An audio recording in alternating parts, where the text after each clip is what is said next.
Ray Brown's Talking Birds. Made possible by the generous support of the Birdwatchers General Store, Orleans, Cape Cod. Birdwatchersgeneralstore.com. By Vortex Optics with the VIP warranty. Their unlimited lifetime promise to keep you and your optic covered. Learn more at vortexoptics.com. And by Hog Island Audubon Camp. For full camp schedule, program details, and to register, visit hogisland.audubon.org. Welcome to our show, number 1047. Are you ready for some astounding birding statistics that I will sneakily connect to Plastic-Free July? Yes. Well, according to the U.S. Fish and Wildlife Service, about 96 million Americans, representing 37% of the population, age 16 and older, engage in birding activities. From backyard birdwatching to more proactive birding trips. And 44% of these birders take part in birding activities that involve travel a mile or more away from home. That comes out to more than 42 million beyond the backyard active U.S. birders. Pretty incredible. The Plastic-Free July connection?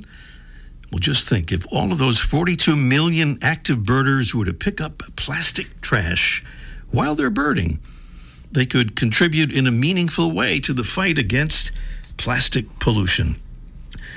Well, here at Talking Birds, we promote something that we call plurting.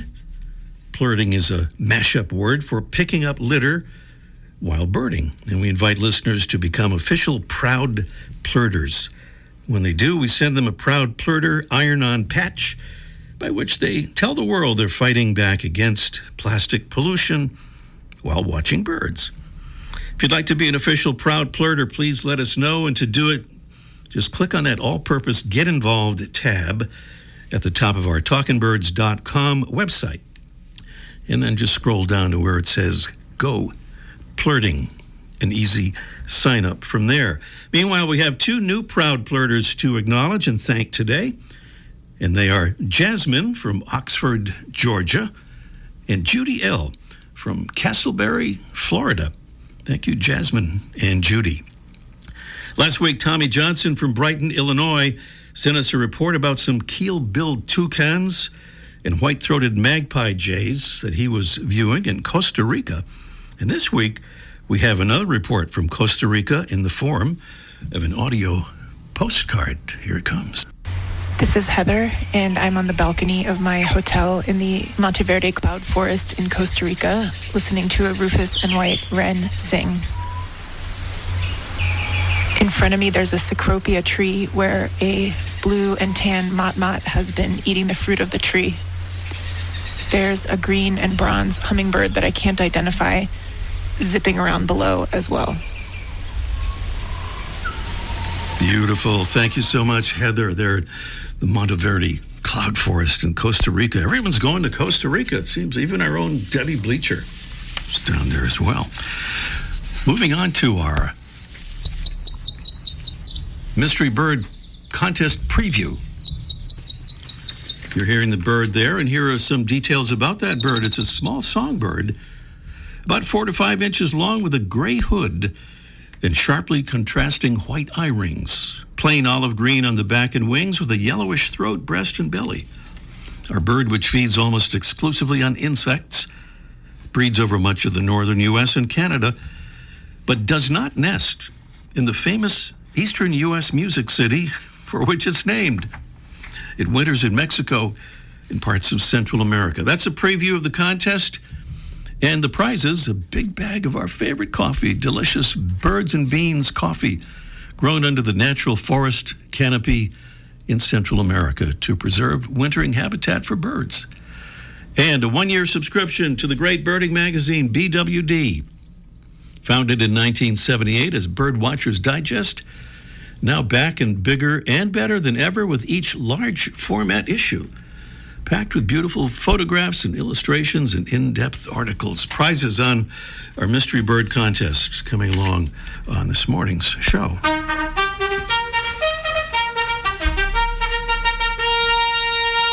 We are so lucky to have more than 900 Talking Birds listeners as members of the Talking Birds Ambassadors family, helping us spread the word about our show. And we want to say thank you to Laura McCaskill from Bend, Oregon.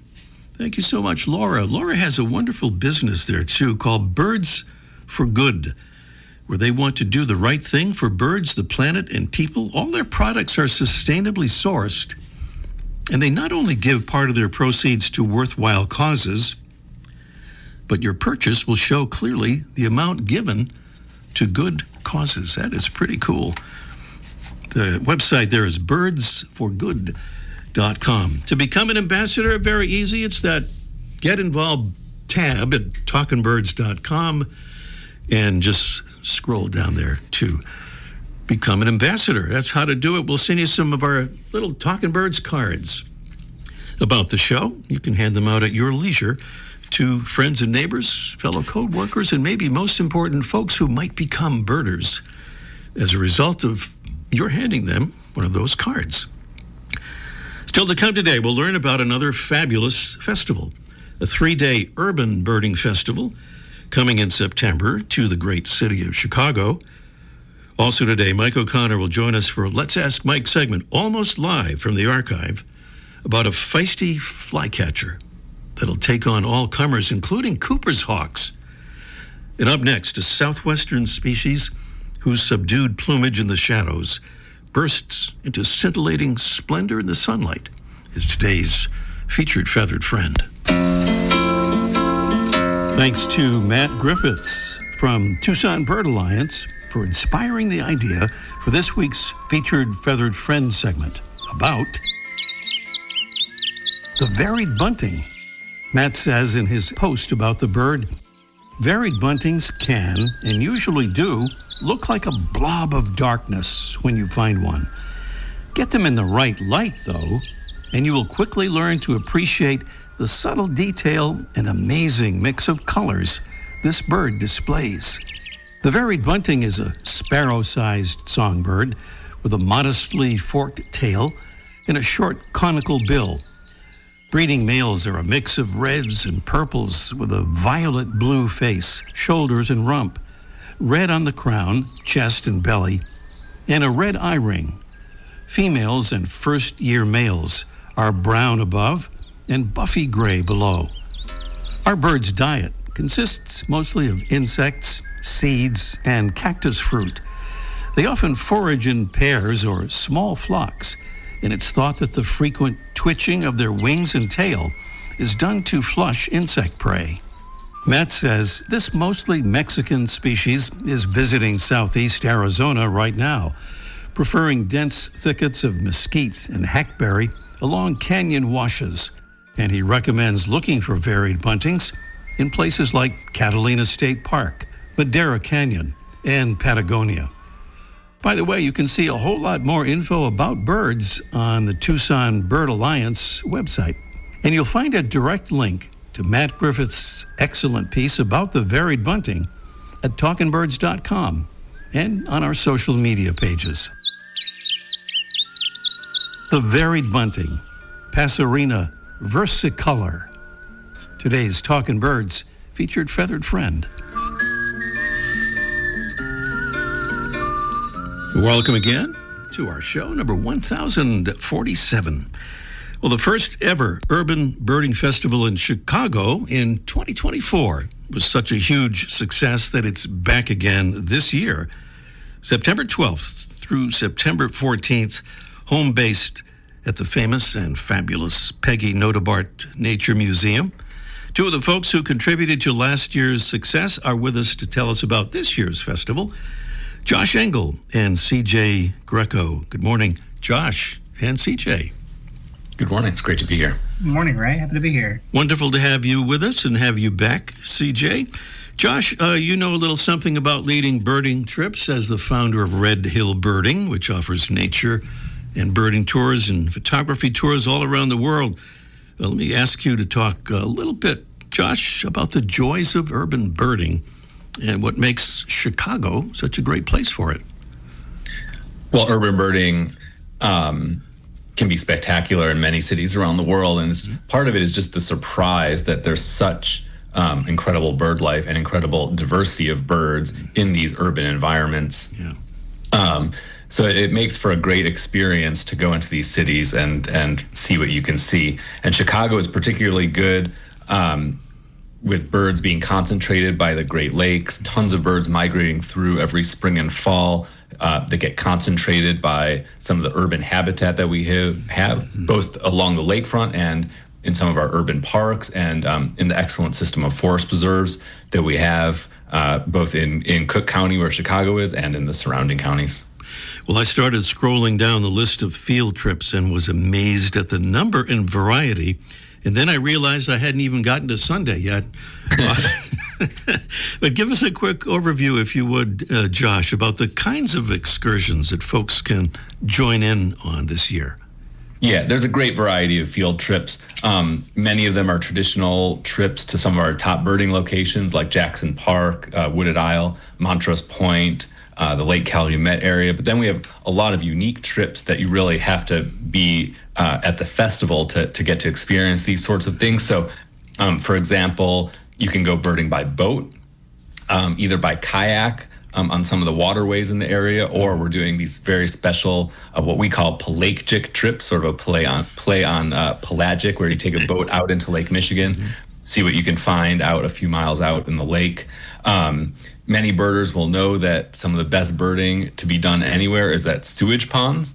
Chicago's birding sewage ponds have been off limits to the public since September 11th, but they are open occasionally for birding field trips. And so there's a couple of opportunities at the festival to get into the sewage ponds that are on the south side of Chicago. There's a trip where you can view the Field Museum bird collection and go birding around the Field Museum. That's a very special experience where you get to learn about science and ornithology and research that's being done there, as well as seeing birds. There's sketching field trips. There's field trips in Spanish. There's birds in botany. So there's all sorts of field trips to please everybody, from beginners and people who've never been birding to people who are very experienced. CJ, you'll be leading some of those field trips, including a Let's Go Birding Together trip. I wonder if you would tell us about that one and maybe one or two others. Yeah, absolutely. So the Let's Go Birding Together trips, it's sort of on theme with, I believe it was a few years ago, National Audubon had this huge Let's Go Birding Together program, I guess. Yeah. And it's essentially inviting LGBTQIA plus birders to get out and explore and create community within the larger birding community as a whole. So I'll be leading a few outings for either beginner birders or in the Let's Go Birding Together series, the LGBTQIA plus community birders, and just kind of exploring the city in different ways. Nice. Well, there'll be an appearance at the festival by someone whose presence would by itself make attending the festival worthwhile, I would say. That's our friend, the witty and wonderful cartoonist and science and birding writer, Rosemary Moscow. You mentioned sketching, and she's a great sketcher, certainly, and I believe will be teaching folks about that. Josh, could you give us a quick rundown about Rosemary's role at the festival? Yeah, she's the keynote speaker. We're really excited to have her. She's such a well-known personality and a great writer and illustrator. So we're really happy to have her. There's an event, a keynote speaker dinner that people can register for when they register for the festival. She's also going to be leading a couple of field trips. So if you're lucky enough to get in on time, get in right at the beginning, you could probably sign up and actually get to go birding with her too, which is a really fun experience. Indeed. Well, she was on the show with us. Well, she's been on with us several times, most recently talking about her new birding dictionary book, which is really, really hilarious. And I imagine she'll be telling folks about that as well. What a wonderful event. And it doesn't hurt that it's taking part in the great city of Chicago. For all those reasons, Josh, you've mentioned, and others as well, just about the city itself. But CJ, I wonder if you'd give us details on how folks can register to attend, lodging options and such. Yeah, registration is now open for the Urban Birding Festival. So if you want to visit theurbanbirdingfestival.org, or you can just Google Urban Birding Festival, it'll show up in all of the search engines. They're right on the front page of our website. It says festival schedule and registration. You can just click there and you can go ahead and click through. There's so many options for really incredible field trips like Josh was mentioning. And there's that keynote dinner to register for. You can also prepay for parking at different locations. You can prepay for lunch at certain locations, which is really cool as well. So parking registration is open now and super easy to do. All right. CJ Greco and Josh Denton, two of the planners and leaders of the marvelous Urban Birding Festival 2025 in Chicago, September 12th through the 15th. You can get all the details, as CJ indicated, at this pretty easy to remember website address, theurbanbirdingfestival.org. That's theurbanbirdingfestival.org, or just do a search for Urban Birding Festival 2025. Josh and CJ, I'll let you get back to working on this beautiful festival. And thanks for being on the show. Thank you for having us. Thanks, Ray. Coming up next here on Talking Birds, it's our Mystery Bird Contest in just 1 minute.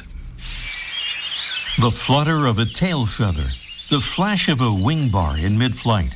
You don't always have a lot of time to identify a bird in nature, let alone to appreciate its beauty.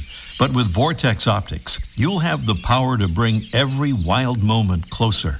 When you choose Vortex, you're choosing to have a partner in the field as passionate about nature as you are. Whether you're spotting old friends on the backyard feeder or packing for a once-in-a-lifetime trip to add a few species to your life list, Vortex offers a full range of optics and optics accessories for every birder and every budget. And whether the birds are taking you to another state or another country, you're always covered by the Vortex VIP warranty, an unlimited lifetime promise to keep you and your optic covered.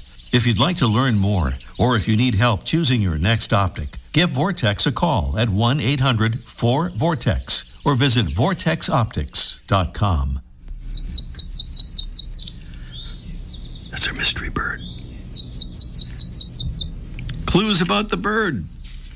It's a small songbird about 4 to 5 inches long with a gray hood and sharply contrasting white eye rings. Plain olive green on the back and wings with a yellowish throat, breast, and belly. Our bird, which feeds almost exclusively on insects, breeds over much of the northern U.S. and Canada, but does not nest in the famous eastern U.S. Music City, for which it's named. There's a pretty good clue there, I think. It winters in Mexico and parts of Central America. We'll give the phone number here in a moment. First, a reminder about our prizes. There are some beautiful things here, including a big bag of our favorite coffee, delicious Birds and Beans coffee grown under the natural forest canopy in Central America. Every cup, by the way, supports conservation because every bean is triple certified as Smithsonian bird friendly, representing the highest standard for wildlife habitat preservation. Our other prize is a beautiful 1-year subscription to the great birding magazine, BWD, back and bigger than ever, with each large format issue packed with beautiful photographs, illustrations, and in-depth articles. So that's the story on our Mystery Bird Contest here. Here's that phone number to call with your definitive answer or your guess. No correct answer means a drawing determines the winner. So the number is 781-837-4900. And here it is again. It's 781-837-4900. As always, call us as soon as you can, so we'll have time for the actual thing here. 781-837-4900. Meanwhile, we'll check in with Mike O'Connor, almost live from the archive. Let's ask Mike in just 1 minute.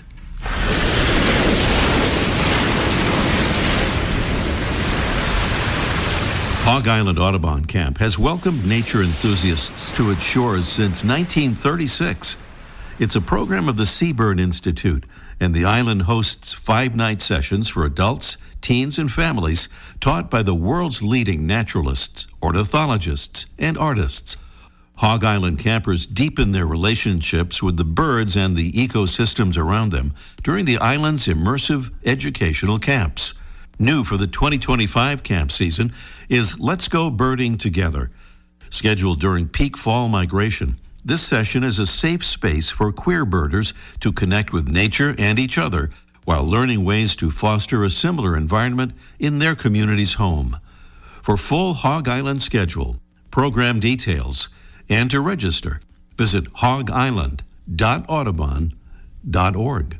Well, there are lots of tyrants around the world, and some of them are right in our backyard, as we're about to learn when we hear about kingbirds with our man, Mike O'Connor, down there at the famous Birdwatchers General Store on Cape Cod. Good morning, Mike.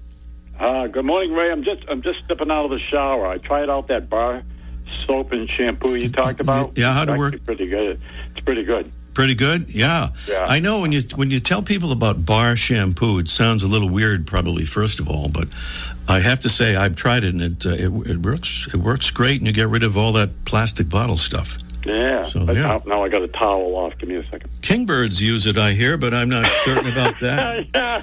But Kingbirds. I had some customer, I'm not sure where she was from, but she was talking about a kind of a notorious backyard predator bird, a Cooper's hawk, which is famous for picking off feeder birds. And she had one attack Cooper's hawk, chasing her feeder birds. And typically when a hawk arrives, the birds scatter. Except in this case, from somewhere in the neighborhood, a smaller bird arrived and actually attacked the Cooper's hawk. Went right at it, just like one of those little chowy, barky dogs that attacks everything. And we chased it away, and it happened a couple of times. And she wanted to know what it was, and like you said, it's actually a kingbird. Kingbirds are small, like the size of a catbird, maybe the size of a cardinal. There's several species in North America. The most widespread are the eastern kingbird, and for the eastern half, and believe it or not, for the western half, there's a western kingbird. They're both aggressive towards pretty much anything. It can be each other. It can be a smaller bird. It can be a great blue heron and a hawk. And while a lot of birds you'll see blue jays or grackles or crows harass maybe a red-tailed hawk or an owl, they harass them, but they don't necessarily attack them. And plus, red-tailed hawks, for example, are good at catching rabbits and squirrels, but they're a little bit slow for catching songbirds. So those birds will harass them. Cooper's hawks are great at catching birds, but that doesn't slow the kingbird down. It comes out, and I had one go through the other day. Not only, usually they buzz it. This bird would literally land on the back of the Cooper's hawk and just start pecking at it. And they're tiny. And the Cooper's hawk would have to shake it off like a dog shakes off water when it comes out from swimming. Shake it off, and the bird would fly up and go right at it. And the Cooper's hawk was trying to avoid it. It flew through some trees to get away from it, and it popped out the other side of this stands of trees, and the kingbird is waiting for it on the other side. Trees took right over the horizon. Kingbirds, great birds to have around. They eat insects, they eat berries, and so once again, if you want to have good birds in your yard, and I'm not saying good birds, but a lot of birds in your yard, keep it natural. Plant native stuff. Don't spray anything that might kill the bugs, and plant native stuff that might produce some berries, and you'll have food for the kingbirds. They'll eventually move on when the weather gets cold, at least around here. But that's the kingbird. And I want to give a shout out to a guy named Brian who came by.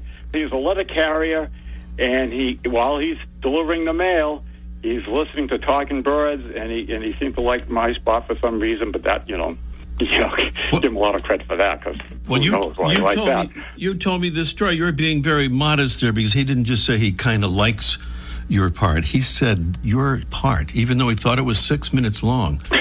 Said your Let's Ask Mike is the best thing on radio. That's what he said. He did say that. So, letter carriers are probably the smartest people that we know, right? They are, yeah. They know the zip code. They know the mailboxes. They do it all. They get the flyers. They get your government checks to you, your packages.